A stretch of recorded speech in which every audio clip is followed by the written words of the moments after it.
So I've been stacking blocks today. We got a pretty good dent put in the first couple courses. It's mostly just been stacking blocks, nothing real exciting. Get the table saw set up over there. Ripped 5-inch pieces for that little bit in there because that's going to be the stairwell, and I didn't want to leave just a narrow curb to stack a wall on, so I stopped the landing on either side of it so that I could put the wall all the way down to the footing there. And then this slab's going to be a little bit thicker, and this is the garage. The slab's going to be a little bit thicker, so I poured the footings 8 inches lower than the slab there, so these are all rip blocks. Just set it up on the table saw so that it ripped. There's a seam, that's the middle of the block. I just ripped it there. It's actually 8.5, but with the nubs on it, that makes it for 8 inches on either side once they interlock. This is the extent of the special cuts that I've been making. I got to cope this piece to fit in there.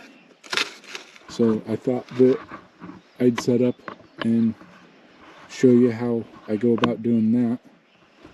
It's pretty simple once you see it.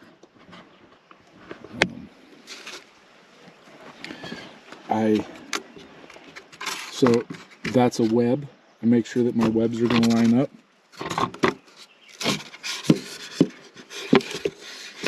So I'll mark it there. You cut off a little bit extra so that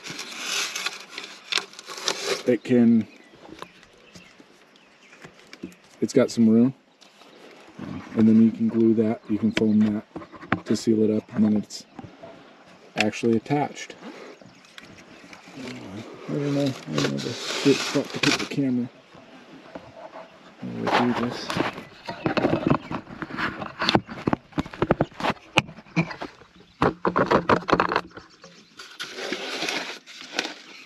So you can see the cut. Flip it around. Got something to hold on to.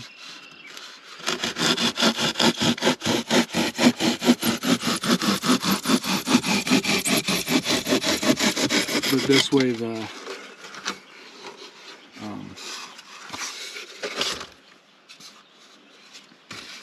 the studs or furring strips or whatever you want to call them are lined up, and the knobs line up.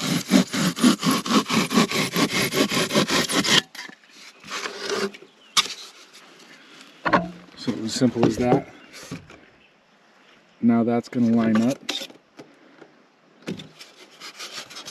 So next you do that. You can see that there. I'm going to mark that there. I'm going to go that one on that side.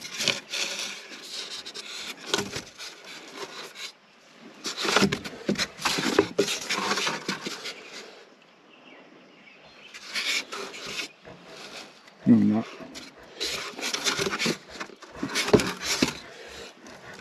It'll be easy. It's easier to take a little more out. And then for my elevation,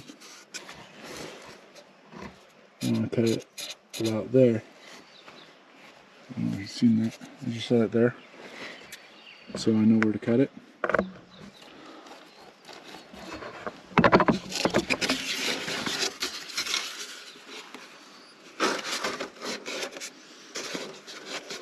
Look, a tick.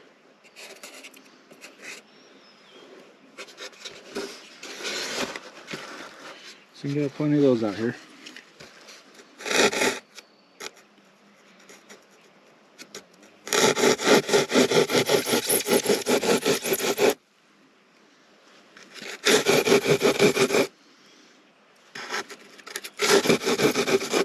Nothing about this is a real exact science. It's pretty simple.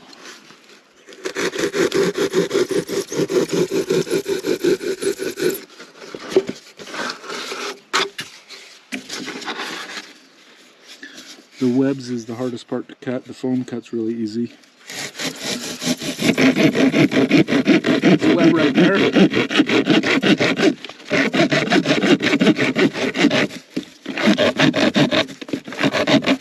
But even that didn't cut that hard.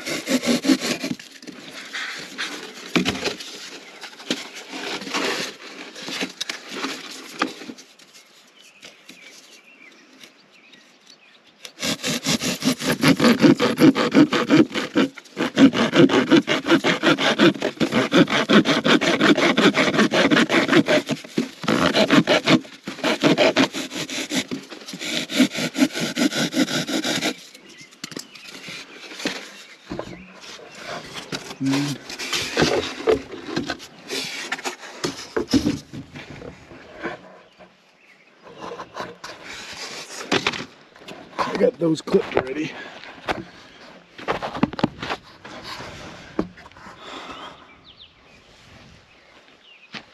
Get that up out of the way.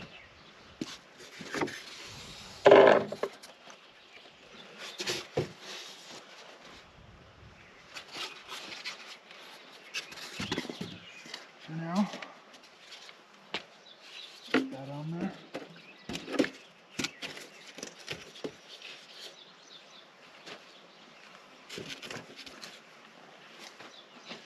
And I can take a little bit more off of that because of that foam there.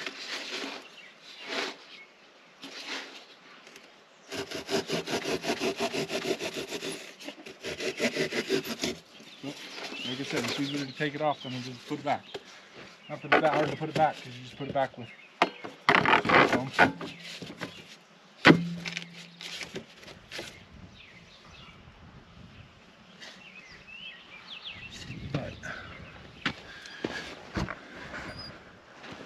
Now you can see how that all fit up. Not a problem. That's where I took a little bit more off for that foam right there. But that's no big deal. That'll all just get foamed.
And there you can see everything lines back up.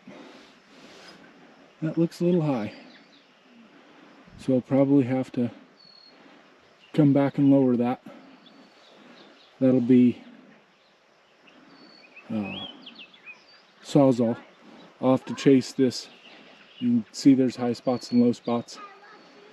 Once I get a few courses going, like I did over on the other side, they interlock themselves together pretty well. And I'll use a laser level to shoot the courses in. And probably the second or third row will do that.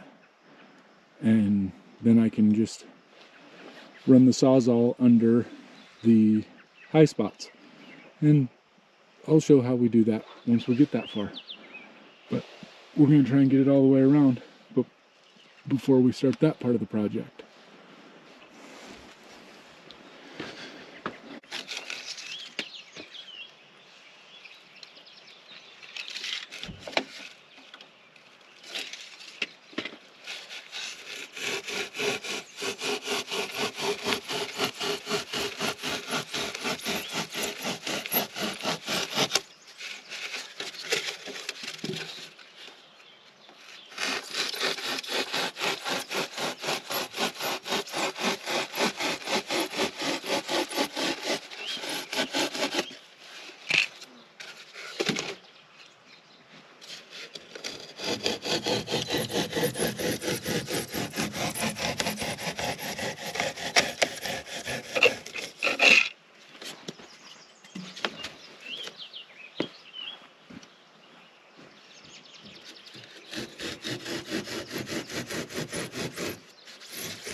a little bit. Keeps me being able to stack. So the knobs, if I had cut that, I'd had to cut right in the middle of the web. So now I can, my knobs still, being as I took 2 inches off of each one, instead of 4 inches off of this piece, I'd end up having to cut here. And like this, I just have 2 webs closer together.